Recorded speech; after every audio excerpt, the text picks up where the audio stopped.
2 फरवरी 2010 अमेरिकी राजकोष का अनुमान था कि राष्ट्रीय कर्जा है 1.2278 गुणा 10 की 13वीं घात डॉलर्स। आप अंदाजा लगाएं कि 1 गुणा 10 की छठी घात 1 मिलियन यानी 10 लाख होता है। 1 गुणा 10 की 9वीं घात बिलियंस यानी 10 अरब और 10 की 12वीं घात ट्रिलियन यानी 10 खरब होता है। हम बात कर रहे हैं 10 ट्रिलियन डॉलर्स की, जो 12 ट्रिलियन डॉलर्स के आसपास है।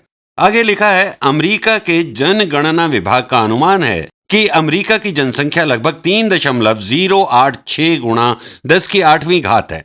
तो ये कुछ अधिक है 300 मिलियन आबादी से। ये आंकड़ा जनसंख्या का है। आगे लिखा है, इन अनुमानों के आधार पर प्रति व्यक्ति राष्ट्रीय कर्ज की गणना करें, कैलकुलेट करें। तो हमें कुल राष्ट्रीय कर्ज को भाग देना होगा जनसंख्या से। इससे हमें प्राप्त होगा प्रति व्यक्ति राष्ट्रीय कर्ज। वैज्ञानिक संकेतनों का प्रयोग गणना के लिए करें और अपना उत्तर वैज्ञानिक और दशमलव संकेतन के रूप में दें। उत्तर एक संख्या के रूप में होना चाहिए। उत्तर को 4 दशमलव स्थान तक सन्निकटित करें, राउंड करें। तो प्रति व्यक्ति उधार ज्ञात करना है, तो हम कुल उधार या कर्ज को डिवाइड करेंगे जनसंख्या से। तो कुल उधार है 1.2278 गुणा 10 की 13वीं घात, और इसे हम भाग देंगे कुल जनसंख्या से, और जनसंख्या है 3.086 गुणा 10 की 8वीं घात। हम इन्हें दो अलग अलग भिन्नों में बांट देते हैं। हम कह सकते हैं ये बराबर है इस भाग से, जो है 1.2278 बटा 3.086, तो 1.2278 डिवाइडेड बाय 3.086 और गुणा टाइम्स 10 की घात 13 भाग 10 की घात 8। तो 10 की 13वीं घात बटा 10 की 8वीं घात किसके बराबर है? इसे यहां हल कर लेते हैं। 10 to the 13 over 10 to the 8।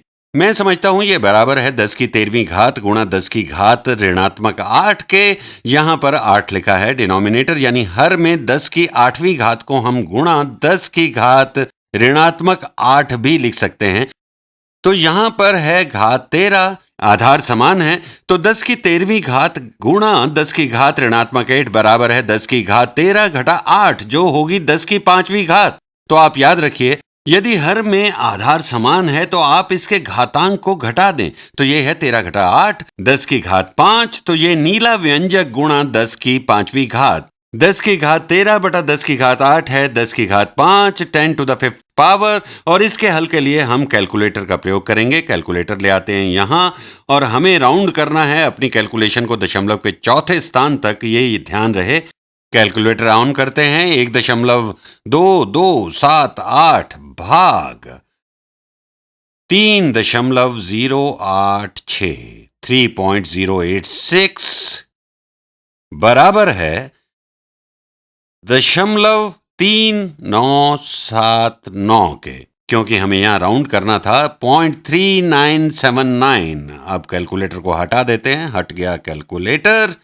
तो इस दशमलव भिन्न को हल करने पर प्राप्त हुआ 0.3979, और अब गुणा 10 की 5वीं घात से times 10 to the 5th dollars प्रति व्यक्ति। आप कह सकते हैं ये तो साइंटिफिक नोटेशन यानी वैज्ञानिक संकेतन में है। कोई संख्या गुणा हो रही है 10 की घात 5 से, लेकिन ध्यान दें ये संख्या अधिक या बराबर नहीं है 1 के। देखिए, वैज्ञानिक संकेतन या साइंटिफिक नोटेशन के लिए संख्या अधिक या बराबर होती है 1 के और कम होती है 10 से। तो यहां पर हम इन्हें गुणा कर लेते हैं। यदि आप संख्या को बदलना नहीं चाहते तो हम इस संख्या को 10 से गुणा कर लेते हैं और इस संख्या को 10 से भाग दे देते हैं। या फिर आप इस पूरे भाग को दोबारा इस तरह भी लिख सकते हैं, 0.3979 गुणा 10 की चौथी घात। मैंने यहां 10 की घात को खंडित कर दिया है 10 और 10 की घात 4 में। ऐसा मैंने इसलिए किया कि मैं इसे 10 से गुणा करके 3 को यहां दशमलव से पहले ला सकूं। तो गुणा करते हैं। तो यदि हम इन्हें गुणा करते हैं, मैंने यहां 10 को अलग कर लिया है 10 की घात 5 से, मैंने इसे भाग दिया 10 से और इसको गुणा कर रहा हूं 10 से, तो पूरी संख्या में कोई फर्क नहीं पड़ा। तो ये जो यहां है ये हो जाएगा 3.979 गुणा 10 की घात 4 times 10 to the times 10 to the fourth power. तो ये है कर्ज प्रति व्यक्ति पर वैज्ञानिक संकेतन के रूप में डेट पर पर्सन इन साइंटिफिक नोटेशन। हमें कहा गया है कि इसे व्यक्त करना है दशमलव के रूप में भी, डेसिमल नोटेशंस के रूप में भी। तो जैसे दशमलव प्रणाली में किसी संख्या को लिखते हैं, इसे भी वैसे ही लिखेंगे। तो ये है 3.979 गुणा 10 की चौथी घात। इसे हल करते हैं। 3.979 गुणा 10 की चौथी घात, या इसे दूसरी तरह से करते हैं टाइम्स 10 to the fourth से। जब गुणा करेंगे तो दशमलव का स्थान बदल जाएगा। अगर हम गुणा करेंगे 10 से तो हमें मिलेगा 39.79। अगर गुणा करेंगे 10 के वर्ग से तो मिलेगा 397.9। अगर 10 की तीसरी घात से मल्टीप्लाई करेंगे तो प्राप्त होगा 3979। और यदि गुणा करेंगे 10 की घात 4 से तो हमें यहाँ एक और जीरो प्राप्त हो जाएगी। तो इस तरह दशमलव दाईं तरफ 4 स्थान खिसक जाएगा। तो हम इसे लिख सकते हैं, ये बराबर है $39,790। तो राष्ट्रीय कर्ज प्रति व्यक्ति देखें तो अमेरिका के हर एक पुरुष, महिला और बच्चे पर उधार है $39,790, $39,790।